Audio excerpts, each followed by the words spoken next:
Hello there, my crafty friends. It's Ashley Pfeiffer, the maker behind Stamped AF. I'm so sorry that I didn't have a video for you last week. I decided to take a week off. So I am back today with a fun Halloween design and project. I figured this year with COVID, no one knows what Halloween is going to bring. And if you are planning on having candy that is there for the taking for the little trick-or-treaters to take, I thought it might be nice to have a little sign that you could kind of sit on top of a bowl or container.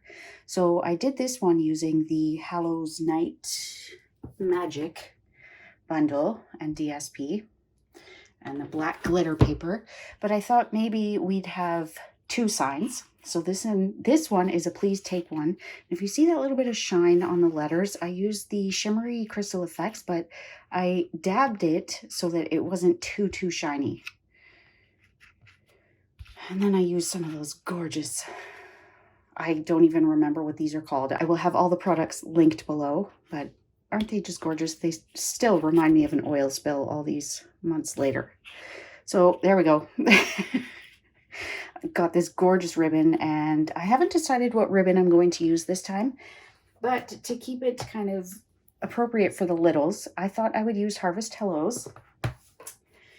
We will use some Early Espresso, some of the Plaid Tidings DSP, and a little bit of the Brights DSP to do our pumpkin.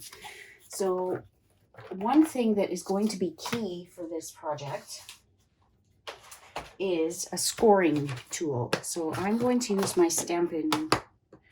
my paper trimmer, and I'm telling you, this thing could not be easier. The biggest challenge I have is trying to get these corners to stay together, but other than that, it is so easy.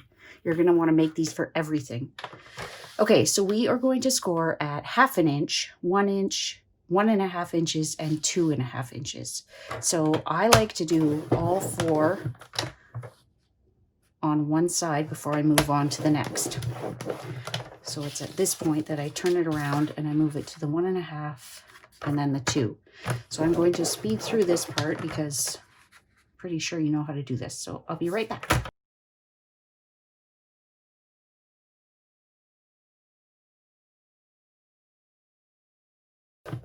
So you could also use the Simply Scored tool. You probably saw that I struggled when I did all four on this one side. It's because I'm so used to doing my 1/2 and 1 inch on that side. So the next thing we are going to do is at that 2-inch score line, we are going to trim up to that 4th score line. So we are completely getting rid of these 4 corners, and then there's one little score and cut that's left to do, and then we're ready to assemble.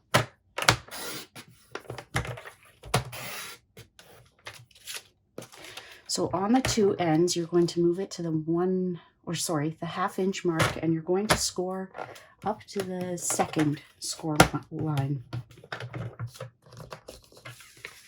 And you could do all this scoring at the same time. I just find it easier once I've already cut those 2 corners out. So we're done with that for now. So now what we're going to do, and you could do this with your paper trimmer, is just cut an angle. And this is going to give us a beautiful mitered corner. You probably saw this and thought, oh my goodness, this is going to be so difficult, but honestly, it could not be easier.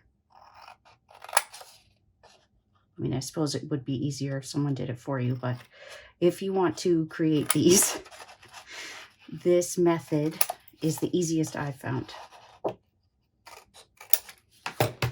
So that is all our cutting and scoring.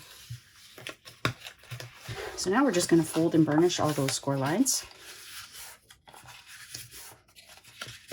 And while I'm doing that, I'm going to add tear and tape to that bottom score line on all 4 sides.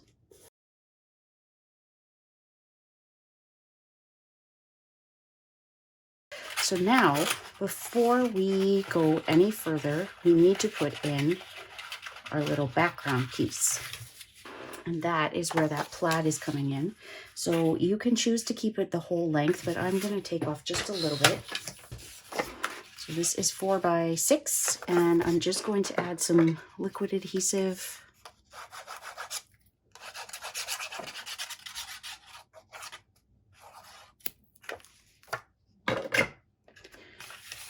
Center it top to bottom, left to right. And I have done this box where it is a felt board, like a letter board.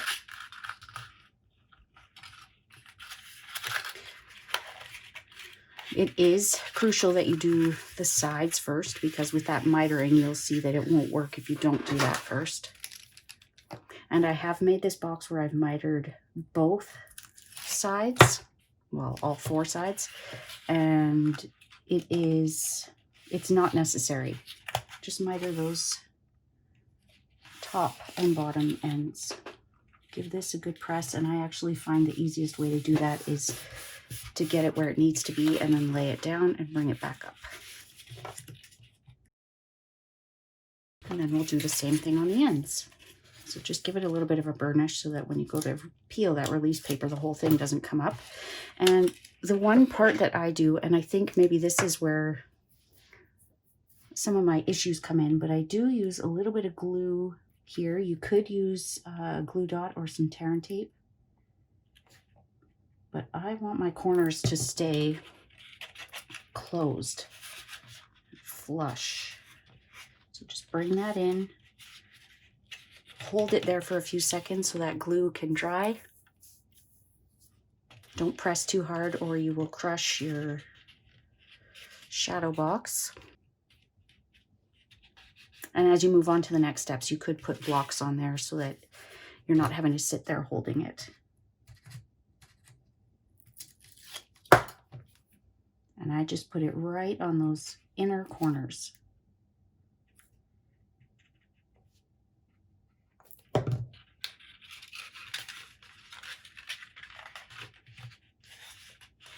So as I mentioned, this one's going to be the kid-friendly one. We're just going to use the Harvest Hellos. We're going to put a cute little jack-o'-lantern on there. And then I think I'm just going to have the word boo. So we will get the pumpkin stamp out.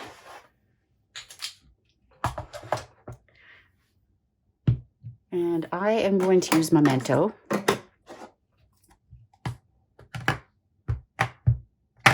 You could use Early Espresso if you'd prefer. Let's do it down here. Give it a little bit of a wiggle. I do want to stamp my little jack-o'-lantern. And you don't have to use a big D block for this, but now if you want a really strong impression for the face, I would recommend using the Stamparatus so that you can stamp over it a couple times. But if you don't want to do that, or you don't have a stamp positioning tool, just take your black Stampin' Write marker or even a journaling pen and go over it.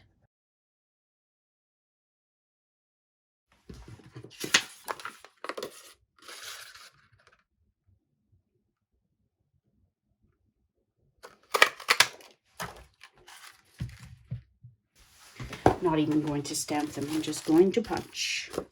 So I've got some old olive here. And some soft suede.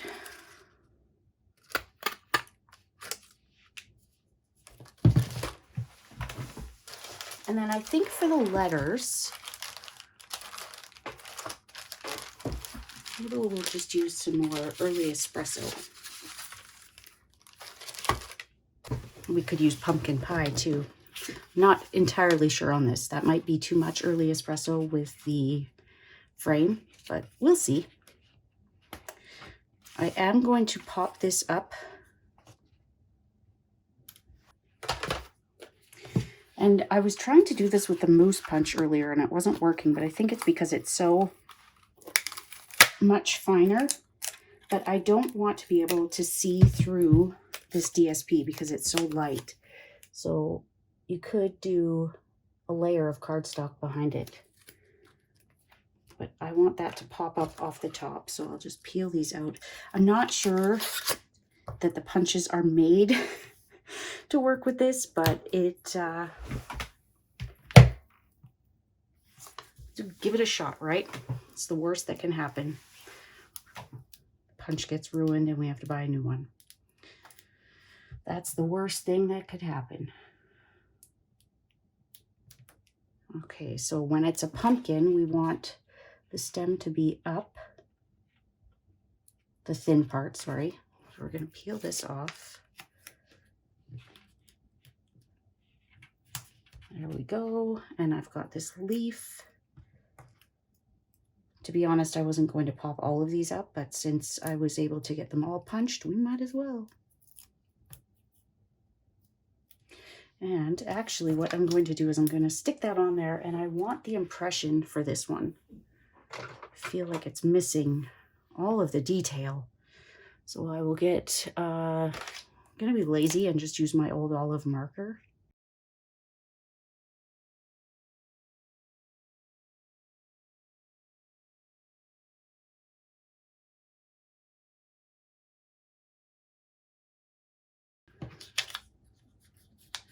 Okay, and since that went so far, we're going to trim some of this off.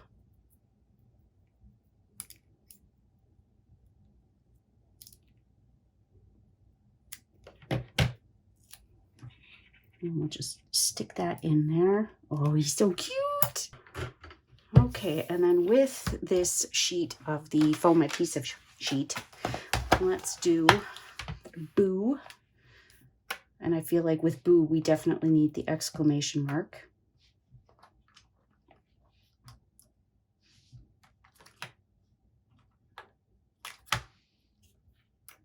Now, whenever I am doing the foam adhesive sheet and cardstock, I always do them separately, because I find that when I put the cardstock on the foam adhesive sheet and then die cut it, it gets squished, and these little holes that basically it's to use your take your pick tool to poke them through. When I have the cardstock and this, those holes are more pronounced and I don't like it. Okay, and we'll keep these out because we need to do that with our cardstock. And there is the exclamation mark, the dot. Okay, well that's coming off, so let's just put it right on here. And I want it to be a fun little whimsical sign. I will tell you, I usually pull that stuff off before I adhere it. I'm not sure why I did it differently this time. It's because you're watching.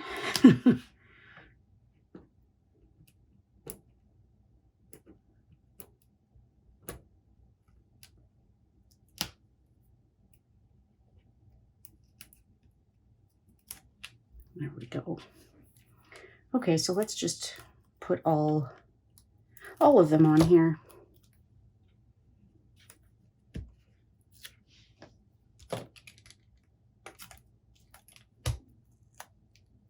And you can keep these little insides of the O's. They make great dimensionals.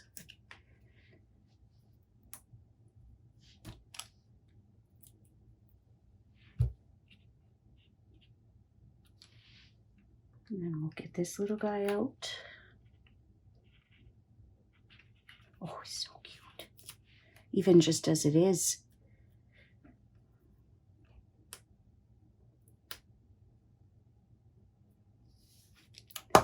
Maybe I'll just do white. I have a feeling that this is going to be too dark, so I'm just going to do it in white. We'll keep it simple.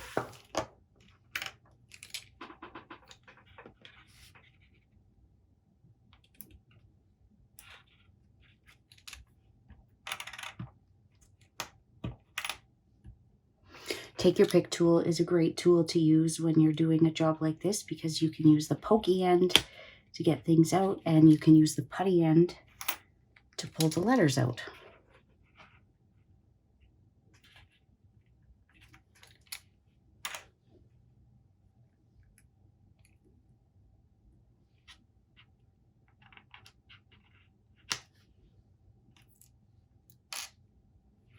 Whoops. And if you decide that you don't like something where it is, just use the spatula end and lift it up. Decided this dot is too far over.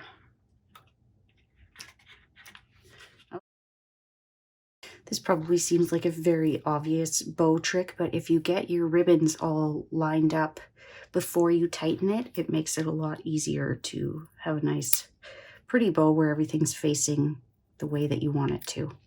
Once you start pulling at it, it can get a little tricky. Okay, I really do like the idea of it coming around.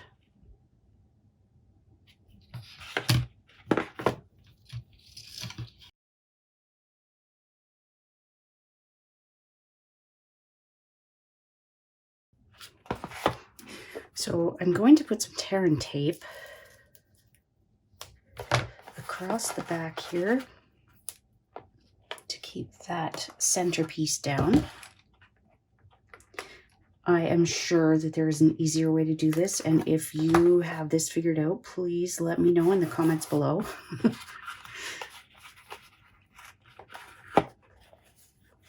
Okay, so we'll put another piece over this part.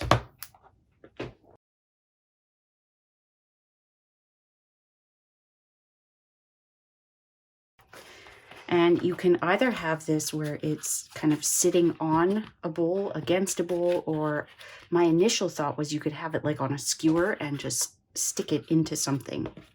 But that is entirely up to you. Okay, and then we'll put that bow on there. Now, I did mean for it to go the other way, but whatever.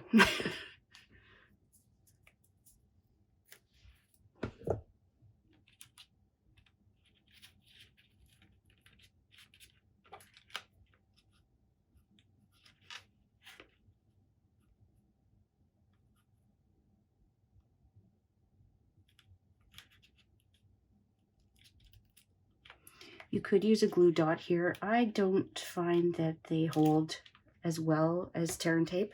I mean, obviously they both have their purpose, but I like to use tear and tape because I know that it will be there for good.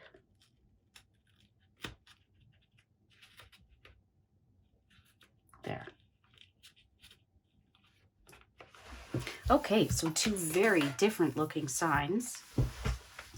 One that's more for the little crowd, and then another that's maybe a little spookier. So let me know in the comments below which one you prefer. I love doing this or that, and I love getting all of your opinions. Everyone is so kind, and I know it can be hard to choose. That's usually why I ask you, because I don't want to choose. But let me know, do you like the original Smoky Slate bats? Or do you like the early espresso Harvest Hellos? So let me know which one you prefer. I mean, both of them have their place, right? But I would love to know. And if this was your first time here, I hope that you enjoyed this. Please consider hitting that subscribe button below. You will catch a new video each and every week. We will see you soon, my crafty friends. Bye.